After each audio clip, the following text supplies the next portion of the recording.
Hello YouTube world and a happy new year. It is Liam the Deaf Doom Metal doing a brand new video for 2021. The last video I filmed in 2020, so it doesn't technically count.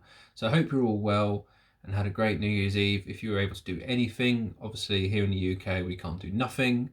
So it was just another night for me really. But already this year we've seen some YouTubers putting out some stellar content already, and Scott the Rock Scout has done something really cool. Normally in the YouTube world, even before I started, I used to watch what they call the vinyl tag. And I guess it's a way of YouTubers kind of getting out there like a questionnaire kind of thing, which the whole YouTube community across all the genres can do. And it's a way of kind of getting subscribers, that kind of thing, a bit of fun. But it always seemed a bit too broad and a bit wet for me. Like it wasn't really that interesting, and you know, a lot of the genres covered were all people that weren't really into metal, and there's very few metalheads doing it. So Scott's come up with the idea of doing the metal tag for this year, which I think is brilliant, because one, you can do literally anything in metal, which is, you know, really easy for people. Two, it's more to the point and more interesting question wise. And three, it's fucking cool, so why not? So yeah, so here's my take on his 20 questions he's done. They're really cool. If you don't know who Scott is, go check a link below. Top bloke, and knows his shit, especially in like glam rock and all that kind of thing, thrash. He's not really a death metal guy, but you know, not everyone is. So question one is, I need to scroll up because it's quite a big list. Music that is spoilt by vocals, and there's only one band that I could think of for this that really bugs me. Seen them live. Musically they're brilliant, really good, but vocal wise just awful, and every time I would listen to it I start laughing, and that is the band Anvil. Now Lips, I mean everyone's seen the film, hopefully. I've got the book, you know, I know everything about this band pretty much because of that book.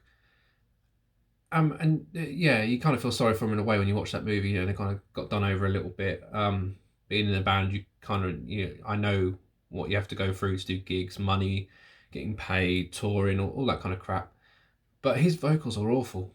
It literally sounds like a sheep, or he's drunk, and you know, when you kind of hiccup when you talk, he sounds like that. And it's just, the classic stuff like this stuff on here, you know, is okay, but the latter albums, I've got like 13 as an album I've got hit theirs, and yeah, his vocals are shocking, and it's just no reason why they would be on a major label if they sound like that to me. They sound very much a pub band, and I imagine lots of Canadians are now getting out weapons to come and attack me if they're, you know, insulting their band. But I like Anvil musically, but their vocals are shocking. So yeah, Anvil for number one. Number two, an album you love that is let down by bad production. Now, again, this was a tough one because it's very broad. I mean, there's so many albums that you could think of that are great, but production-wise, like especially like early black metal, like if you can pick out the riffs, they sound brilliant, but they're marred by really crap production. But this one is a fairly new album, and a lot of people don't like the production on this. I don't mind it, but it could be a lot better.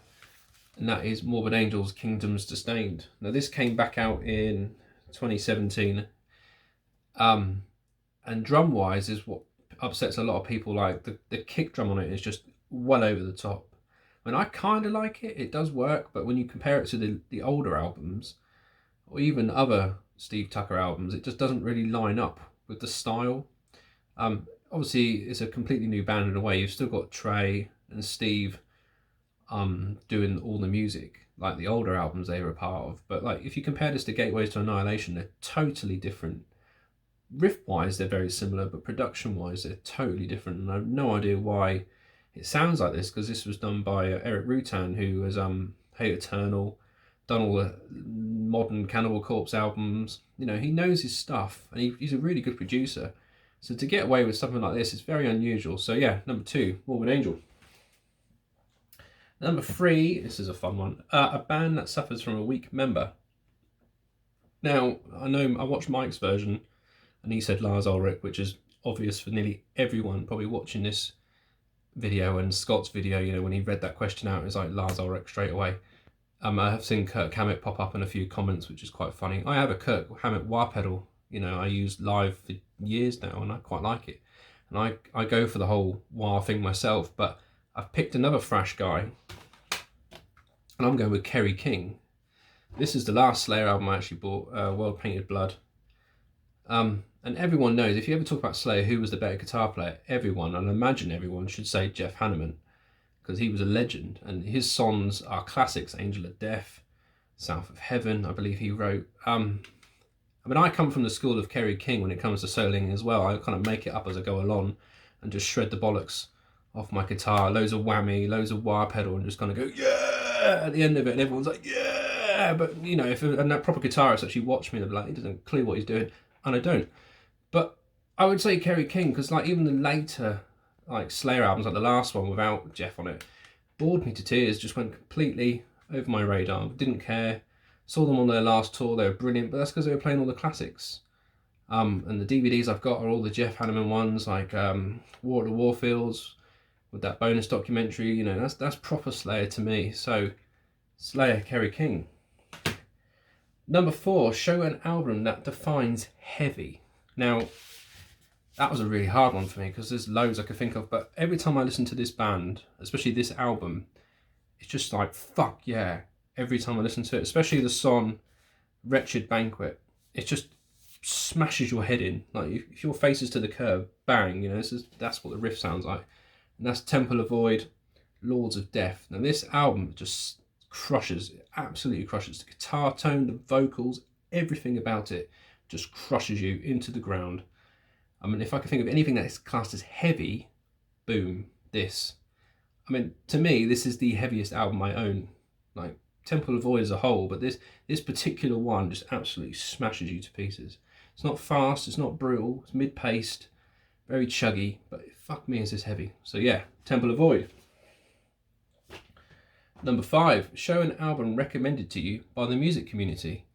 So since doing the whole YouTube thing and being more active on my Instagram and that kind of thing last year, there was loads of bands I was discovering, like too many. And obviously being able to do a top 40 for the end of the year was quite easy because there was so many albums being recommended to me. I mean, I was learning new genres even within Death and Doom, you know, all sorts of new bands. But this one cropped up a fair bit when I was starting out, getting more into my Instagram, and this was getting tagged a lot. And I checked it out and I really, really enjoy it. And it's been on quite a few end of year lists that are very high up. I mean, I'm still getting into it. I mean, I enjoy it, but it wouldn't be top tier for me. But a lot of people are loving this. And that is Worm. I mean, this year, I believe they're putting out a new album through 20 Bucks Spin. So they've gone even, you know, a step up from Iron Bonehead to 20 Bucks Spin. So I'm going to probably pick up the next one as well.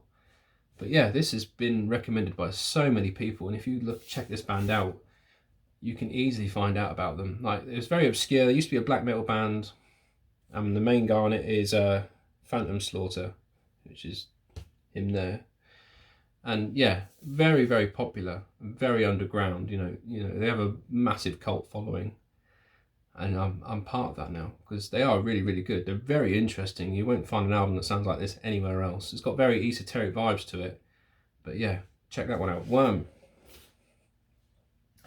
Number 6, show an album that takes your musical taste in a different direction. So this was quite an easy one for me because this is a band I only discovered properly last year again, and it is a genre that I never ever listened to ever.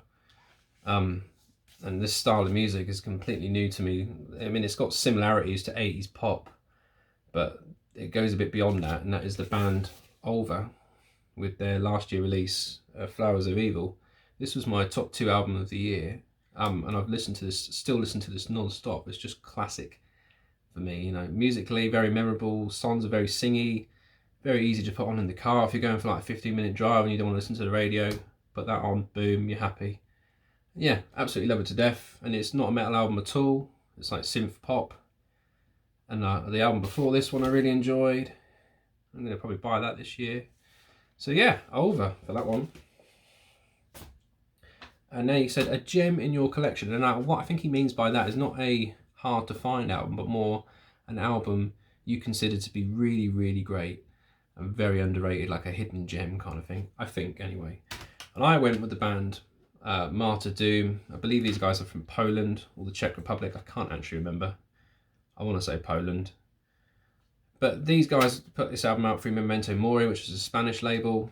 And yeah, this just crushes. If you like death metal, doom metal, there's bits of that all in this. The vocals sound like, is it John Tardy from Obituary? Very much in that style. And yeah, riff-wise, it just crushes you to bits. It's really, really underrated. I mean, no one ever talks about this album. and I've recommended this to a few people, and a few of them picked it up since I recommended it. And they're just a really, really cool band. And I'd never heard of them. I kind of brought this on a whim, kind of found it really cheap, or I was buying it through Memento Mori as part of a bundle deal. I can't really remember, but I knew they were going to be good. I listened to one track on YouTube and I was instantly hooked. So go check these guys out if you haven't. But that is a hidden gem in my collection. Don't play this enough, really. You should play it more. So that's the answer to that one. Let's scroll down a bit. Question number 8. The band in your collection that formed closest to where you live. Now, I obviously live in Norwich, here in the UK. And I could have gone with like Shrapnel, which is a fairly well-known thrash band. If you've heard of them, I know those guys. But I don't actually own anything by them. They don't really do anything for me. They're decent enough, and I've seen them live no end of times. And they were around the circuit when we were playing in the early days. I think they're a bit older than Consecration. But the only other band I could think of that is remotely interesting, I even have something from, is my own band, Consecration. We formed in 2008, I think, here in Norwich. I wasn't an original member. I joined the same year the band started, when the other guitarist left, and I've been with them ever since. And you know, fuck me, has this cost me a lot of money, a lot of tears, depression. You know, I've had it all with this band. We've been together now over 10 years. We've done everything you can think of to try and be relevant, I guess. I mean, we're doing all right at the moment. We've got a new album coming out this year, and that should, you know, get us the step up from. Well, I've played with loads of really cool bands, met some of my heroes, played in Europe. You know, I've done a lot with these guys. Like I say, being in a band is hard work, really hard work. So yeah, Consecration. I do love it though, so don't get me wrong. So number 9 is a metal album you reach for melody-wise. This was a tough one because I'm not the biggest melodic fan. I like it obviously because with Doom is melody everywhere, but this album for me has loads of it, and it kind of makes it what it is. And that is Catatonia's Dance of December Souls. This has just got melody everywhere, and that's what makes it great for me. You can put this on, you'll be humming along to the riffs, and they're all melodic lead riffs. They're not like chuggy riffs, they're all melodic leads. And obviously they were really young when they did this album, and they've changed dramatically over the years. And you could probably say they're even more melodic now, and a lot softer. But this is kind of like Black and Doom, I guess, with lots of melody. Very, very good. I love this. Brave Murder Day, the other one as well. Classic for me. So yeah, Catatonia for that one. Question number 10. An album in your collection you would sell first. Now, I wouldn't even hesitate to just give this away. And that is Kuplikani's something. I don't know what it is. Don't even know how I got this. I did this in my 10 metal questions last year, where I didn't know where she got this album from, and I still don't. I know I bought it, but I have no reason why, or the thinking behind it. I have no idea, because I think I've listened to it once. This is immaculate, and I've had this since I was a teenager, like early teens. Had it a long time. 2008 I got this. Fuck knows why I got this, but yeah, I'd sell that within a heartbeat, or even give it away, you know, take it. Don't like it. Unless it's worth a fair bit of money, then I might sell it, but I doubt it. Question number 11. Which subgenre of metal would you delete from existence? I don't actually have anything to show from subgenres I would delete, because I don't own them. I wouldn't buy them anyway.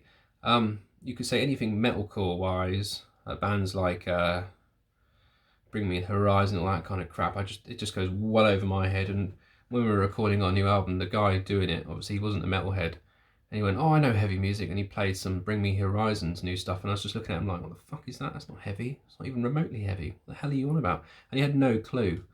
It kind of baffled me, and then I kind of have to be a bit more adult about it and realise that people don't listen to death metal like you do. And you know, just because you're in a studio recording with them doesn't mean he's going to like what you like. But what I would show is this band, Stone Sour. Now this is the missus. She absolutely loves Corey Taylor, and I have no idea why. He's about 5 foot tall, ginger, and like the size of a fucking cocktail stick.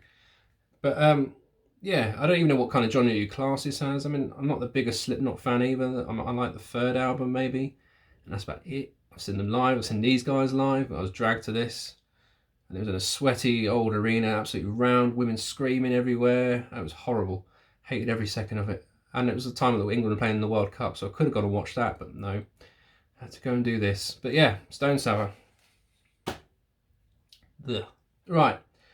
the band or artist you would like to see an album reissue from in 2021. Now, there's only one more album I need to get to complete this collection for this band, and it's a big ask because it goes for over £100 normally.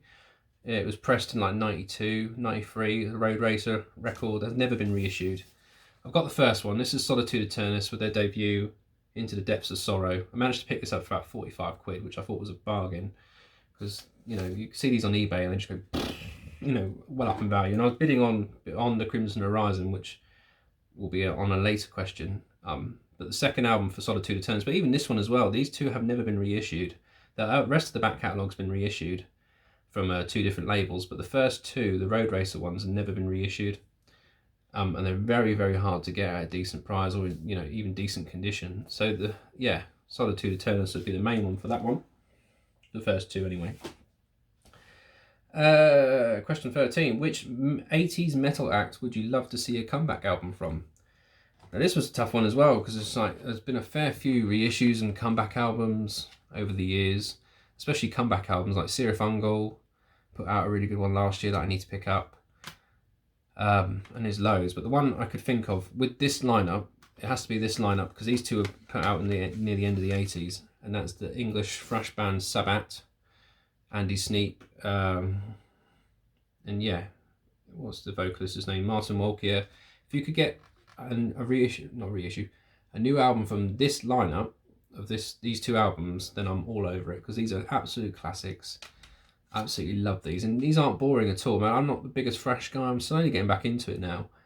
But these 2 here, I just put these on, and I know the riffs, I know the vocals. You know, everything just clicks into place when I listen to these, and they're fantastic. If you've never checked these guys out, you really should. I mean, I'd be surprised because they're very well known. And yeah, anything from this lineup, I'm all over it. So that's question number 13. Scroll down again. Number 14, show an alternative variation of an album cover. That was quite a tricky one. I had to go through Discogs to kind of look through my collection to kind of figure out what that could be, because I couldn't think off the top of my head. And then this one just kind of kicked in. It's another Solitude Aeternus album. Now this one was reissued by Eyes Like Snow Records, which I've never heard of. But they released the 3rd and 4th Solitude Aeternus records, but they completely changed the cover artwork for both of them. So this is Downfall, their 4th album, which came out mid-90s, I think. But they completely changed the artwork. The original artwork it's got like it's like greeny coloured, and it's kind of like whispery. There's no people on it, put it this way. But this whole artwork has been completely changed. Gatefold there with people jumping off a cliff. I'm guessing in resemblance to the track Death Wish, I think it is. But yeah, this band, you know, honestly, I mentioned them too many times, but I love them to death. But yeah, this and the 3rd album, completely different covers. So that's Solitude Aeternus. 15, a band that you define as metal. Now, the only one I could think of that made me laugh the most, I mean, I know Mike said Judas Priest, and I'd 100% agree on him, that Judas Priest are heavy metal, you know, the image, the music, the lot. But really, if you want to try and tell someone who's never listened to heavy metal, what does heavy metal look like? Surely it has to be Manowar.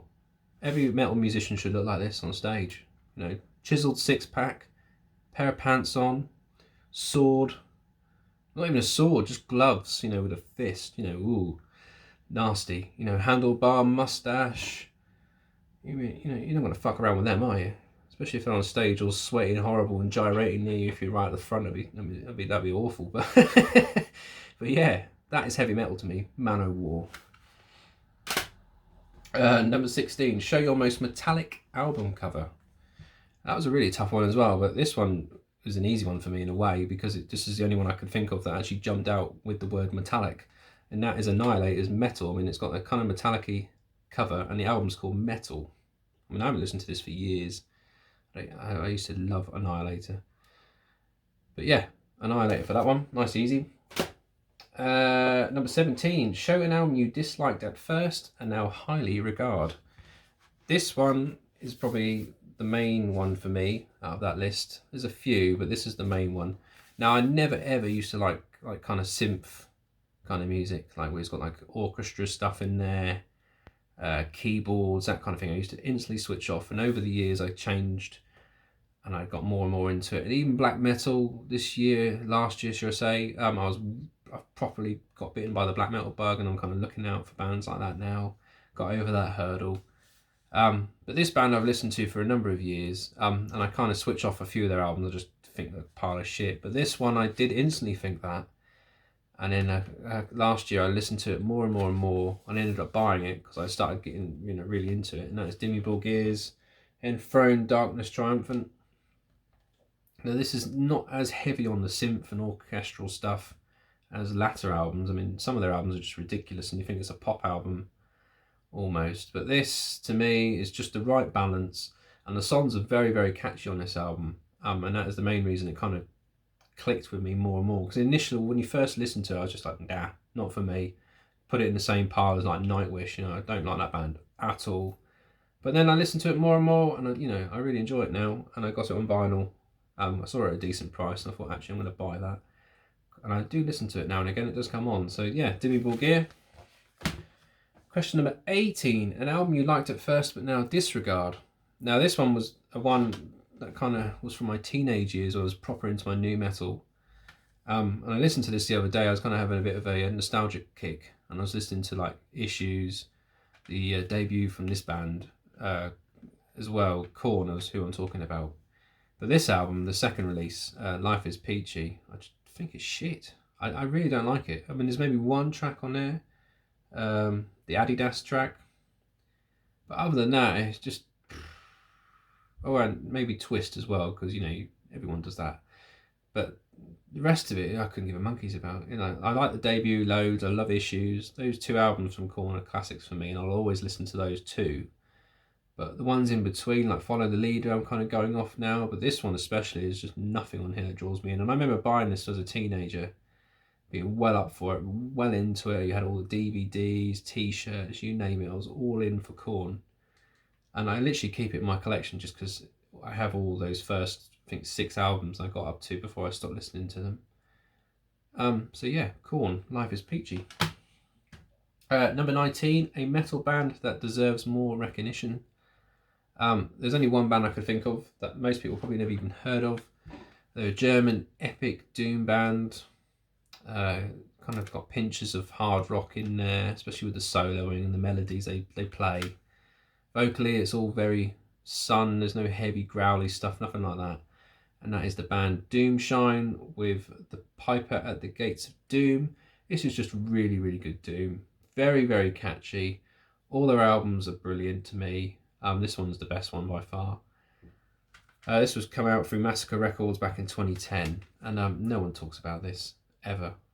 And they're such a great band. Really, really good melodies. Musicianship-wise, are brilliant. They know how to write a song. Very, very catchy and very heavy as well. So yeah, Doomshine needs a lot more recognition. And number 20, the last question is your grail going into this year. So for me, it is only one, and that is Solitude Aeternus' second album, Beyond the Crimson Horizon. I nearly got it last year, but I was outbid. I went up to 90 quid, and then it went past that, and I was like, I can't justify that at all. I'd be happy not to buy records for a good 2 or 3 months to have the money for that record, just so I have it. Because even the CD's like 20 quid, and I've been tempted now and again to buy the reissue of that came out through, I think, Metal Mind Records, a Polish label. But even then, that goes for silly money, and I kind of think, I'll just wait. I mean, the last year I should have got it where I found it for 70 quid, but even then that is quite steep for a record. I love that album to death. Like, if it's Desert Island Top 5, Beyond the Crimson Horizon is probably the first one I'd grab, because it's just a classic for me, like Black Castle. There's loads on there, absolutely loads, and Robert Lowe's vocals are brilliant on there, really high, and the guitar riffs are really heavy, solos are fantastic, drumming's really technical and cool sounding with the kick drum and everything. It's just an amazing album. So yeah, that's my grail for this year even now. I need to stop saying this year as in last year, but yeah, that was my 20 questions for the Rock Scout. I hope you enjoyed it. Let me know what your thoughts are on these questions, or even do your own videos, because people keep telling me, oh, I'd love to do this kind of thing. So just do it. just do it, because if I can do it, and I'm shit at videos. I mean, I look like a complete mon. Like my eyelids look like ball sacks, got giant eyebrows, wife haircut because I still can't go to a barber's. I'm going greyer than I've ever gone before, so I'm obviously dying as I live here. Beards all all over the place, so you don't have to look pretty. Just film yourself and just be true to yourself doing it, and people will enjoy it. So if you do enjoy my videos, obviously please subscribe if you don't already, and look at all the other cool content I've put out, because it is really, really cool. Until then, obviously subscribe to Scott's channel, The Rock Scout, who did the initial vinyl metal tag, because it's a really cool idea. And if you're starting out doing a new YouTube channel, this is the perfect kind of video to start your channel, because when people search for it, you'll pop up and people will start catching on. So until then, take care, and I'll speak to you guys soon. Cheers.